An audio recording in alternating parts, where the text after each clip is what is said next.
China's being propped up by, everyone wanting access to the China market. But lately we've seen, Congress is talking about trying to overturn China's developing nation status. There's the CHIPS Act Matt mentioned. It does seem like there are efforts to sort of pull American money out of China. Is that possible? Would that fix the situation? It wouldn't. I think it is possible. It's no harder than it was to decouple American business and American workers from their jobs and move it to China. Well, that didn't affect anyone in D.C. Nah, it didn't. Well, it probably didn't actually. But Michigan auto workers everywhere else. And I cover that in my book. If you want to see the results, drive up the BW Parkway to Baltimore. Baltimore, yeah. And I think it is possible, but it won't be easy. Once again, because of human nature. People don't want to do things that are difficult if they think they are making money from it. And it's going to be hard. I think it will take Congress to pass some laws to make it just not worth people's effort to get into the Chinese market or to stay there.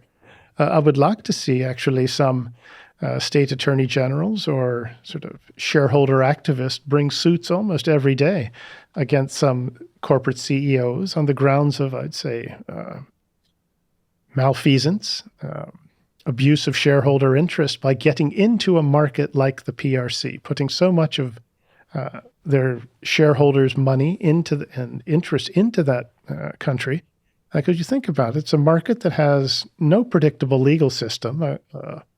A contract means exactly what Xi Jinping says it does. The government's avowed intention is to put foreign companies out of business after they've sucked the technology and know-how from them and replace them with Chinese companies.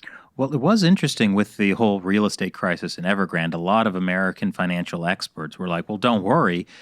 Because it's a state-controlled economy, the Chinese Communist Party can just bail it out and we won't lose any money. It'll be fine. Right. So that's their risk assessment, right? Yeah. Which is that there's no risk, basically. Yeah. I mean, the government's here. Well, help. I keep thinking about American Semiconductor, that company where they made wind turbines, and they went into the China market and had a joint venture with a Chinese company because that was legally they had to, right? The Chinese government forced them to partner with a Chinese company, and then the Chinese company stole all of their technology and started building knockoff wind turbines with their software and everything, and then drove them out of the market completely, and they lost billions of dollars. Right. But they almost went bankrupt. What's interesting is now America buys a lot of wind turbines from China. Well, we need to combat climate change, Matt. That affects us all. Well, I totally agree then. I have no comment on that. And we need Chinese help with climate change. In fact, that's one of a very successful, I'd call it, form of psychological warfare that translates into economic warfare. Is that China has got too many Americans to say, well, look, we need China's help with fill in the blank. Well, but we do, because China emits more CO2 every year than all the developed nations combined, right? And as this giant emitter of greenhouse gases, China's a big part of climate change. And therefore, there's really only one possible solution, as suggested by the CCP. Well, that's the one way to look at it. But that is, you heard John Kerry, for example, has said, look, human rights don't matter in China. What matters is climate change. That's the thing. And when one can make as much fun as one likes to of John Kerry, but he does have some influence, and he does reflect a school of thought. And here he said, human rights don't matter. Let's not even talk about it with the Chinese, even though the Chinese hate it when you talk about human rights. It's something they are absolutely vulnerable on. He's saying all that matters is climate change, and we have to have China's cooperation, even though, as you said, well, they're, building like 10 times more coal plants than the rest of the world combined, and they are not even going to reduce their emissions before 2030. Right, but this argument can go both ways, though, right? So you could say, oh, well, we shouldn't work with them because they're the world's biggest emitter of CO2. But you could also say that's precisely why we have to work with them, and that's precisely why it's so important. Because if we don't work with China, then none of the restrictions we have on emissions in Europe or North America matter, right? Well, you could, but China's objective, of course, is to build up their economy, their military, to the point it dominates us. And they're out to destroy us. This is not just some misguided country that, with a little more understanding, they'll come around, but rather it does one that has ill intentions towards us. Plus, in some ways, you might as well just negotiate terms of surrender if we are going to take that approach towards the PRC. Right. I mean, is there possibly some alternate approach to dealing with China's emissions than to work with them? Well, you could give them some incentive to cut down on it. Say, pull the People's Bank of China's license for 6 months, and they might get serious about it.